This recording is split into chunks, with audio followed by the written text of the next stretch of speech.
कल विश्राम के क्षणों में मैं यही आपको सुना रहा था ना, जनाबाई विट्ठल विट्ठल करती रही, कबीर जी गए उनका दर्शन करने।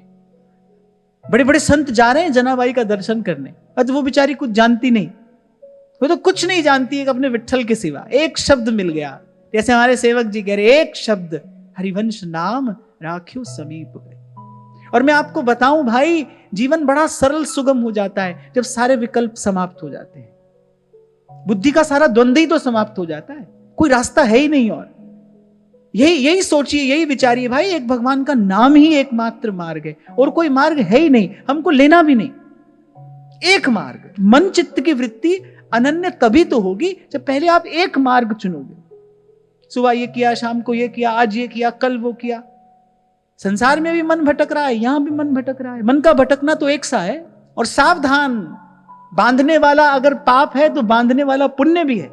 आप ये मत समझना कि भाई यहां हमको पुण्य मिल रहा है, पुण्य भी बंधन का ही कारण है। और मैं तो कहता हूं पाप से बड़ा बंधन पुण्य है, ये पाप से भी गाढ़ा बंधन है। यही शायद श्री प्रिया शरण जी महाराज के जीवन काल की बात है।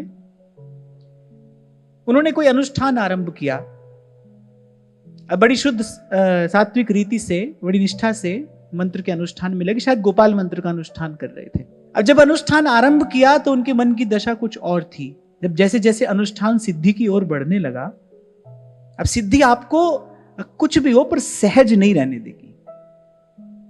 सिद्धि की और कोई क्षति तो जो होगी सो होगी, जो होती है सो होती है, पर सिद्धि आपको सहज नहीं रहने देती, सिद्धि आपको सरल नहीं रहने देगी, सिद्धि आपको सहज नहीं रहने देगी। तो उन्होंने देखा कि हमारा मन चित्त कुछ असहज सा हो रहा है, क्योंकि शक्ति बढ़ रही थी, बल बढ़ रहा था, अनुष्ठान सिद्धि की ओर था। तो श्री प्रिया शरण जी महाराज के पास गए, उन्होंने अपने ये मन का संशय उनके चरणों में रखा कि हमारा मन जैसा सहज प्रसन्न आनंद में रहता था ना अनुष्ठान से पहले, वैसा नहीं है अब मन।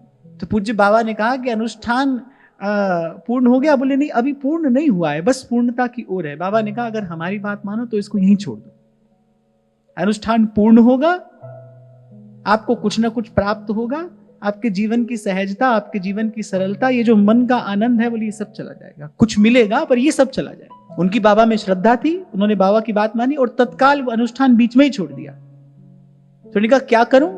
बाबा ने कहा सीधे सीधे श्री जी का नाम जपिए, बस नाम रटो।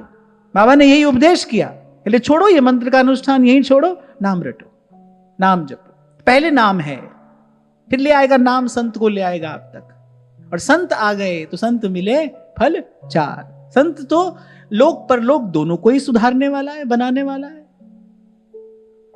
परमार्थ की सिद्धि कराने वाला है।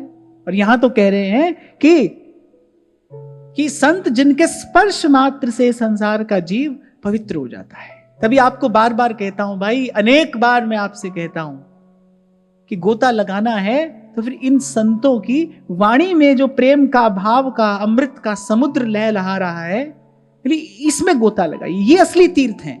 कल इसी बात पर हम विचार कर रहे थे। सबसे पहले ये जो बाहर की दौड़ भाग है ना, इसको समाप्त करिए, कुछ नहीं मिलने वाला है इससे। क्यों मैं कुछ नहीं क्यों कह रहा हूं? क्योंकि कुछ मिला तो तब जानना चाहिए जब वो वस्तु विशेष हो, सदा रहे। इससे जो मिलेगा वो सब चला जाएगा। मुझसे अगर आप पूछोगे तो मैं तो आपको कल भी यही कह रहा था, आज भी यही कह रहा हूं, कल भी यही कहूंगा। मैं तो जब तक बोलूंगा तब तक यही कहूंगा। मन को एकाग्र करना चाहते हो, ऐसी भक्ति प्राप्त करना चाहते हो जिससे भगवान रीझते हैं।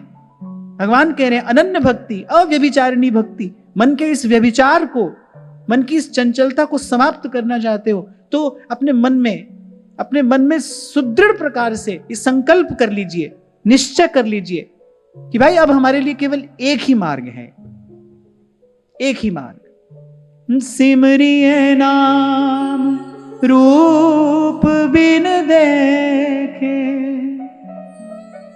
कौड़ी लगे नादान, नाम के भाने खिंचे आएंगे आखिर एक दिन राम। राम से बड़ा राम का नाम, राम से बड़ा राम